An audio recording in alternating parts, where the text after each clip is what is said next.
Hello every one. ഇന്ന് വന്നിരിക്കുന്നത് easy pasta റെസിപ്പിയാണ് കേട്ടോ. അപ്പോൾ ഡിന്നറിന് ചപ്പാത്തിയൊക്കെ ഉണ്ടാക്കാൻ മടിയുള്ളവർ ഈ പാസ്ത റെസിപ്പി ഒന്ന് ട്രൈ ചെയ്ത് നോക്കാം. ഇതിലേക്ക് ചിക്കൻ പീസ് എടുത്തിട്ടുണ്ട്. ഇതിലേക്ക് ഉപ്പും കുറച്ച് ചിക്കൻ മസാലയും കൂടി ഇട്ടിട്ട് ഒന്ന് മാരിനേറ്റ് ചെയ്ത് വെച്ചിട്ടുണ്ട് കേട്ടോ. ഇനി നമ്മൾ സ്റ്റീമറിലേക്ക് പാസ്ത ഇട്ട് കൊടുക്കുക. അത് വേവാൻ ആവശ്യത്തിനുള്ള വെള്ളവും ഉപ്പും കുറച്ച് ഓയിൽ ഇട്ട് കൊടുത്തിട്ടുണ്ട്.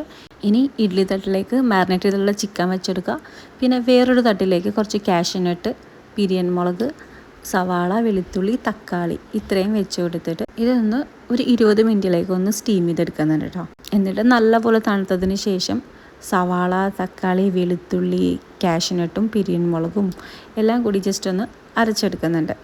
പിന്നെ ഒരു പാനിലേക്ക് ഇച്ചിരി ബട്ടർ ഇട്ട് കൊടുക്കുക. നമ്മളുടെ അരപ്പ് ഇതിലേക്ക് ഇട്ട് കൊടുത്തിട്ട് ജസ്റ്റ് ഒന്ന് തിളച്ചതിന് ശേഷം ചിക്കൻ ഒന്ന് നല്ലപോലെ പീസാക്കിയിട്ട് ഇതിലേക്ക് ഇട്ട് കൊടുക്കുക. എന്നിട്ട് നല്ലപോലെ മിക്സ് ചെയ്ത് കൊടുക്കുക.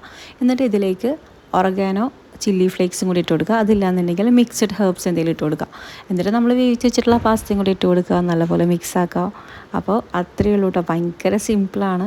വേണമെന്നുണ്ടെങ്കിൽ കുറച്ച് മൊസറല്ല ചീസും കൂടി ഇട്ട് കൊടുക്കുക കേട്ടോ. അത് നിർബന്ധമില്ല. അപ്പോൾ ബ്രേക്ക്ഫാസ്റ്റിനോ ഡിന്നറിനോ ഉണ്ടാക്കി നോക്കുക. അപ്പോൾ അടുത്ത വീഡിയോ കാണാം. ബൈ. Thank you.